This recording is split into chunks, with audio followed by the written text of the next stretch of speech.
So, warm welcome, dear students. So, we are continuing fluid power system, and today we are going to discuss about a new topic, hydraulic valves. So, we have stopped with the discussion on the hydraulic pumps, in which we have discussed hydraulic, I mean, reciprocating pump as well as rotary pump under the category of positive displacement pump. So, in this session, we will be discussing the hydraulic valve, the purpose, the categorization, and the first category will be discussed in detail in this session. Please keep watching, and if you are not subscribed or if you are watching my channel video for the first time, please do subscribe and click on the bell icon to get the notifications on the new videos. So let us begin with the lecture, hydraulic control valves. So these are my references for the today's session and upcoming sessions on hydraulic valves. So hydraulic control valves are used to control hydraulic power in a hydraulic system. So you know that there are different components in a hydraulic system. So a valve or hydraulic control valve, from the name itself we can understand this is controlling something. So obviously we need to control the flow rate, right? In a hydraulic system, you know that valves are usually, as far as your knowledge is concerned, you know that to control the flow rate we can use the valve. Similarly, for controlling the pressure or to control the direction of flow also we can use the control valves. So based on that we can classify the control valves into four types: pressure control valves, directional control valves, flow control valves, and check valves. So these four categories will be discussed in the coming sessions in detail. So the first category is pressure control valves. So there are 5 different types of pressure control valves which are used in hydraulic systems: direct operated relief valves, pilot operated relief valves. So both are relief valves. Okay, one is directly operated, second one is pilot operated. So there will be a secondary cylinder and a valve. Pressure reducing valves, where you need to reduce the pressure in a system. Sequence valves and accumulator charging valve. So what is an accumulator? It is an energy storage device. In every hydraulic system, if you want to store additional energy or if you want to supply additional energy whenever there is a shortage, we can have an accumulator, hydraulic accumulator. So these are the 5 different types of pressure control valves. So first one is direct operated relief valves. So you can see there in the diagram, this is the high pressure line. Okay, this is the incoming line and this is the return line. T stands for the return line and P stands for the pressure line. Okay, so this direct operated relief valve connects this high pressure line and a low pressure return line. So a low pressure line and a high pressure line are connected using this direct operated relief valve. So there will be a poppet and it will be supported by a spring, and the spring can be positioned or could be in a compressed position using a cushion or spacer on one end of this chamber.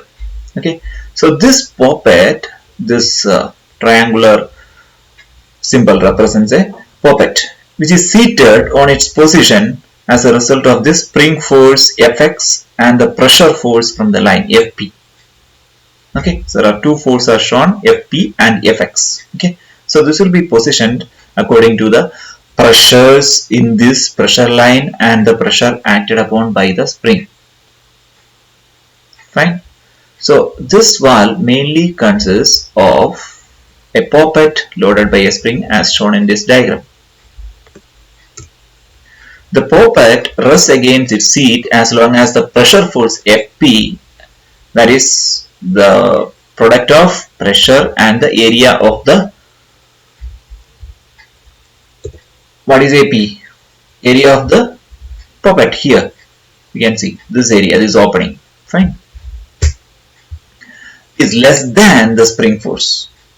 Fine. If the pressure force on the right hand side of the poppet is less than the spring force, obviously the poppet will be moving towards the right and it will take the seat and it will not allow any fluid to enter into the return line. I hope it is clear. When this spring force is greater than this pressure force, this will close the passage and it will not allow any fluid to go through this passage and does not allow any fluid to go to the return line. The two forces are equal when the pressure reaches the cracking pressure. Cracking pressure is the pressure at which the poppet slightly starts opening. That is a cracking pressure, PR. So for further increase in mainline pressure, that is when P further increases than PR, the poppet is displaced towards the left and the oil flows from the high pressure line to the return line. The poppet will be moving towards the left, that is the spring will get compressed and the fluid will flow from high pressure line to the return line. So that is the working of this direct operated relief valve. It is directly operated by a poppet and a spring. There is no secondary pilot. Okay, it's very simple, right? Now let us see the difference of the second category, pilot operated relief valve. So you can see here there is a poppet, fine, a spring controlled, fine, in the pressure line, and there is a return line. Okay, there is a return line. Okay, return line is here, and now in between this main chamber and the return line there is another pilot chamber. Okay, or there is a pilot valve. So main poppet is having a relatively larger diameter and the main valve spring. This is the main valve spring and this is the poppet here. And it is in the chamber C1 where the spring pressure PS is acting. P is the mainline pressure, high pressure. So the spring is in pre-combust state. But the pre-compression force can be overcome by a pressure difference of about 4 to 10 bar between the input pressure P and the spring chamber pressure PS. So when the pressure difference between P and PS is more than 4 to 10 bar in a typical case, the pre-compression force can be overcome. The operation of the main valve is controlled by installing a pilot stage. So that's what I said, there is a difference. The main valve, this is the main valve, number one, this is the main valve. This main valve is supported by this pilot valve. So pilot valve is also known as direct operated relief valve. Okay, so pilot stage is known as direct operated relief valve. So this valve, pilot valve or direct operated relief valve, is used to impose an upper limit to the spring chamber pressure. So spring chamber pressure is, this is a spring chamber, the main chamber. So this pilot valve will impose an upper limit for the pressure to be acted in this chamber.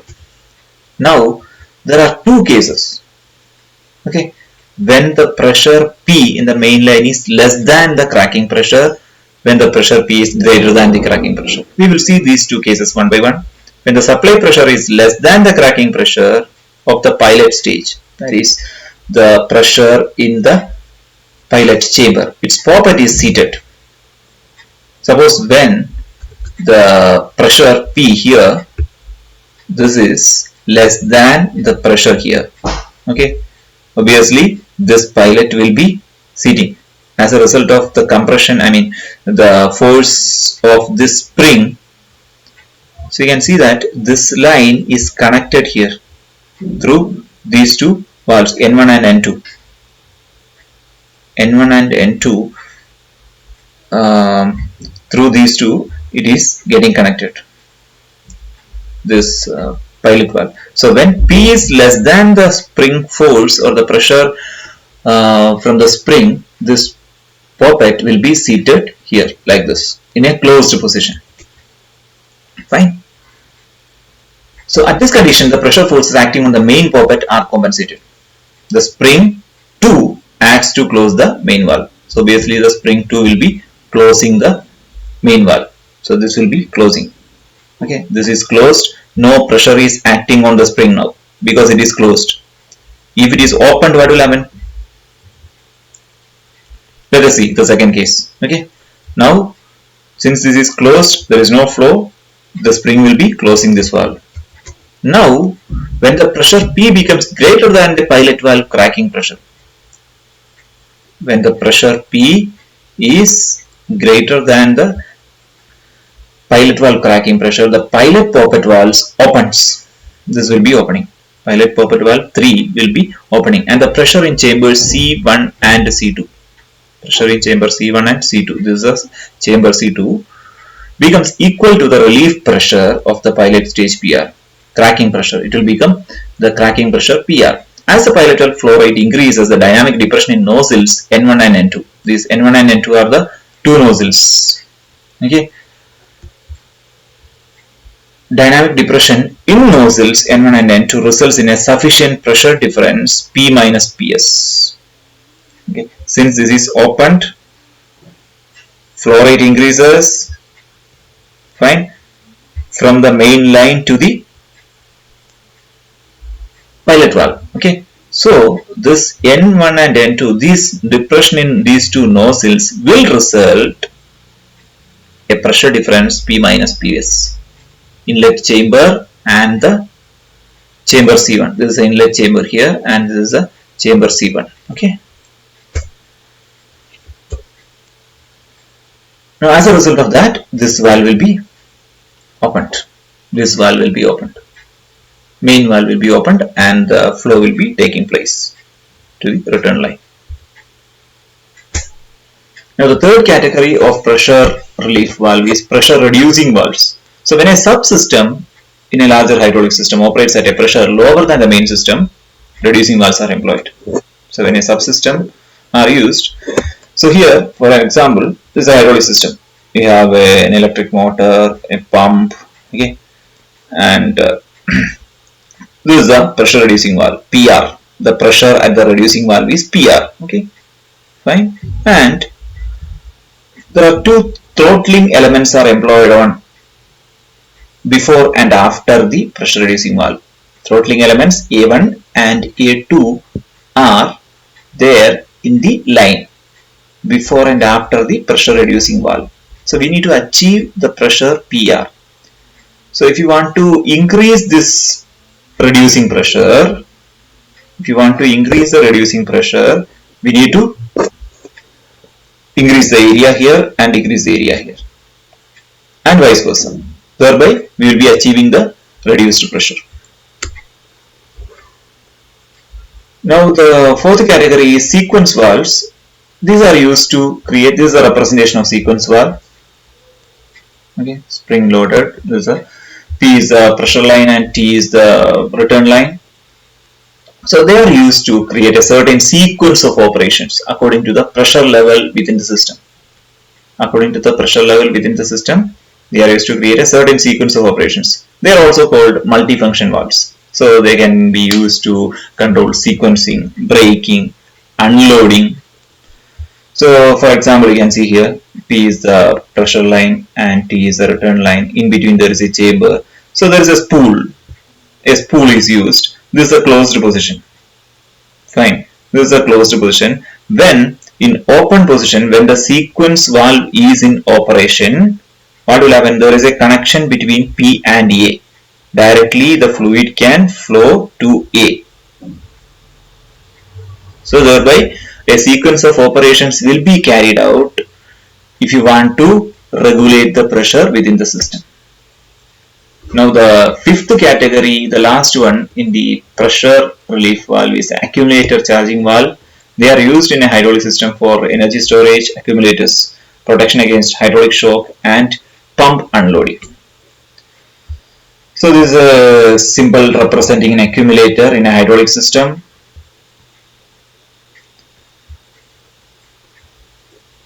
So you can see here, when the accumulator pressure is increased, flow will happen here and it will compress this piston.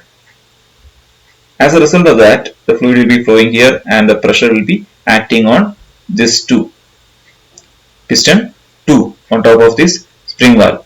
So that will open this valve 3 and directly from pump the flow will take place to the tank.